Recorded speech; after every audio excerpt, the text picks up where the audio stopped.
नमस्कार विद्यार्थियों।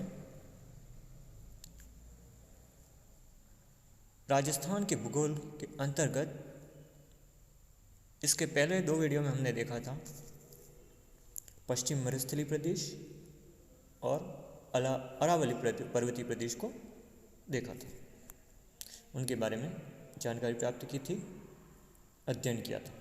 तो पहले 2 भाग तो हो गए। अब राजस्थान का उच्चावच है, उसके अंतर्गत शेष 2 भाग पड़ेंगे। एक तो है पूर्वी मैदानी प्रदेश और एक है दक्षिणी पूर्वी पठारी प्रदेश। तो इस तरह आज हम भाग 3 और 4, भाग तीसरा और चौथा 2 भाग पढ़ेंगे।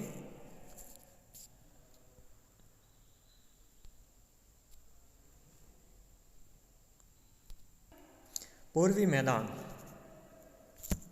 या पूर्वी मैदानी प्रदेश जिसको कहा जाता है, तो राज्य का पूर्वी मैदानी प्रदेश है जिसमें भरतपुर, अलवर, धौलपुर, सवाई माधोपुर, जयपुर, टोंक, भीलवाड़ा की मैदानी भाग सम्मिलित हैं। तो दूसरी ओर दक्षिण में स्थित मध्य माही का क्षेत्र भी इसमें सम्मिलित है। तो एक तरह मैदानी भाग भी सम्मिलित है, तो एक मध्य माही का क्षेत्र भी सम्मिलित है। वास्तव में यह क्षेत्र है वो नदी बेसिन का क्षेत्र माना जाता है, क्योंकि यहाँ पर कई नदियाँ प्रवाहित होती हैं। यह मैदान पश्चिम से पूर्व की ओर 50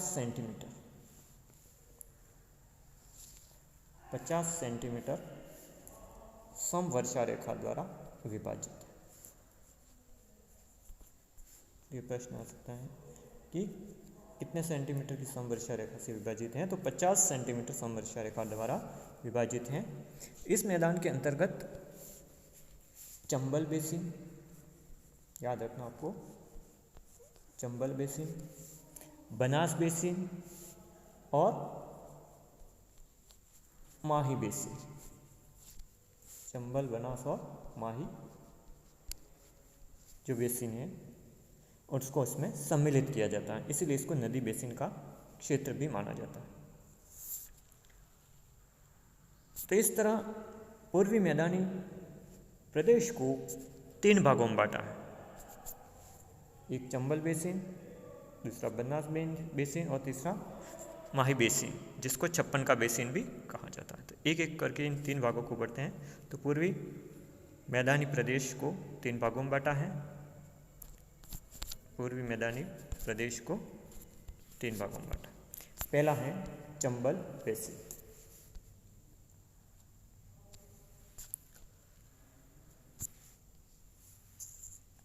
इसके अंतर्गत चंबल बेसिन में कोटा है, सवाई माधोपुर है, करौली है, धौलपुर है, इन क्षेत्रों को सम्मिलित किया जाता है। और कोटा का क्षेत्र है वो हाड़ौती में सम्मिलित हैं। हाड़ौती के नाम से भी जाना जाता है कोटा का क्षेत्र।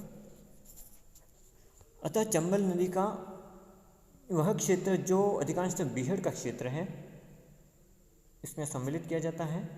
और इसके मध्य में छोटी छोटी घाटियाँ और मैदानी क्षेत्र है इस बेसिन के अंदर।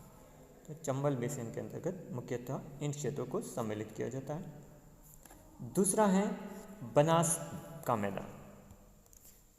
यह एक विस्तृत मैदान है और इस विस्तृत मैदान की ऊंचाई है वो समुद्र तल से 150 से लगा करके 300 मीटर के मध्य में है। और इसका जो ढाल है वो पूर्व की ओर है।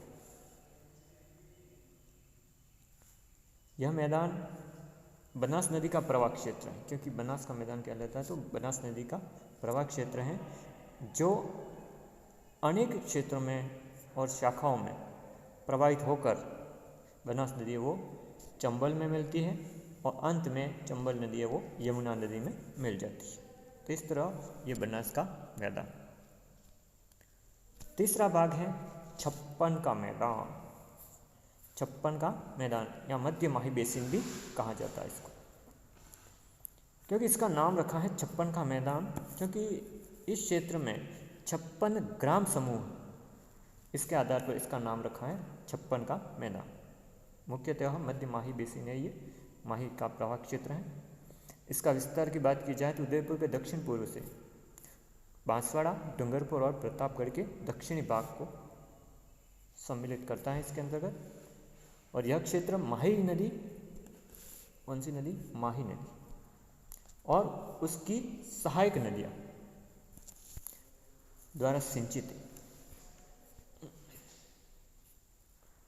प्रतापगढ़ और बांसवाड़ा की मध्य 56 ग्राम समूह, ये 56 ग्राम समूह स्थित थे, इस कारण इसको छप्पन का मैदान भी कहा जाता है। इसलिए आपको याद रखना है कि छप्पन का मैदान किसको कहा जाता है, क्यों कहा जाता है। तो 56 ग्राम समूह के कारण इसको छप्पन का मैदान कहा जाता है, मध्य माही बेसिन को। तो इस तरह पूर्वी मैदानी प्रदेश को 3 भागों में बांटा। अगला देखिए पठारी भाग है, जो चौथा और अंतिम भाग, दक्षिणी पूर्वी पठार, ये चौथा भाग है, जिसको हम कह सकते हैं हाड़ौती का पठार। किसका पठार? हाड़ौती का पठार। ये आपको याद रखना। राजस्थान का दक्षिणी पूर्वी भाग है वो एक पठारी भाग है, जो मालवा के पठार का ही एक विस्तार है, और इसको किसके नाम से जाना जाता है? हाड़ौती का पठार के नाम से भी जाना जाता है। इस प्रदेश में लावा मिश्रित शैल एवं विंध्यन शैलों का सम्मिश्रण है। यहाँ पर इस पठारी भाग का विस्तार, अगर विस्तार की बात की जाए तो इसका विस्तार है वो झालावाड़, कोटा, बारा,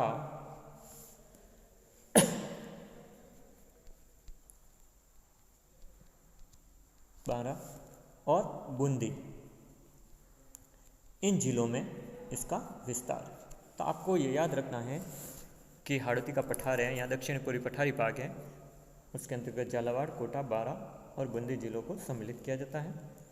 इस क्षेत्र की औसत ऊंचाई है वो 500 मीटर मानी जाती है, औसत ऊंचाई सबको मिलाकर।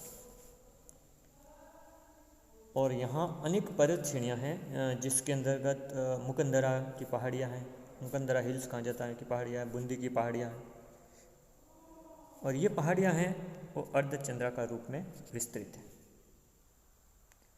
यहाँ पर चंबल और इसकी प्रमुख सहायक नदियाँ हैं, जो कि काली सिंध है, परवन है, और परवन के बाद पार्वती आदि के द्वारा निर्मित मैदान यहाँ पर है। और हाड़ौती का पठार का क्षेत्र है वो सर्वत्र एक रूपता न होकर के इसमें भिन्नता, धरातलीय भिन्नता है। तो इस तरह ये था हाड़ौती का पठार या दक्षिणी पूर्वी पठारी मैदान। इस तरह हमने देखा राजस्थान के उच्चावच स्वरूप और भू आकृतिक प्रदेश को 4 भागों में बांटा था। पश्चिमी मरुस्थलीय प्रदेश पहला भाग था, दूसरा अरावली पर्वतीय प्रदेश था, और तीसरा था पूर्वी मैदानी प्रदेश, और अंतिम था हमारा दक्षिणी पूर्वी पठारी प्रदेश। तो इस प्रकार राजस्थान का भू आकारिकी स्वरूप है वो विविधता युक्त है, और यहाँ के उच्चावची प्रारूप में जहाँ क्षेत्रीय विविधता प्रदान की है, वहीं पर इसकी प्राकृतिक विविधताएं भी दी है। क्षेत्र के साथ प्राकृतिक विविधता यहाँ पे है। राजस्थान के धरातलीय प्रदेश वास्तव में वे भौगोलिक प्रदेश हैं जो प्रदेश के आर्थिक विकास और नियोजन का आधार प्रस्तुत करते हैं। इन भौतिक विषमताओं ने इस प्रदेश की जलवायु को साथ ही साथ अफवाह क्षेत्र और आर्थिक क्रियाओं आदि को निर्धारित किया। यानी इन विविधताओं के कारण यहाँ पे जलवायु, अफवाह तंत्र और आर्थिक क्रियाओं में विविधता देखने को मिलती है। इसको प्रभावित किया, इसको निर्धारित किया, जलवायु को, अफवाह तंत्र को और आर्थिक क्रियाओं को। तो इस तरह राजस्थान की उच्चावचीय दृष्टि से 4 भाग थे जिसने भू-आकृतिक प्रदेशों को निर्धारित किया। थैंक यू, धन्यवाद।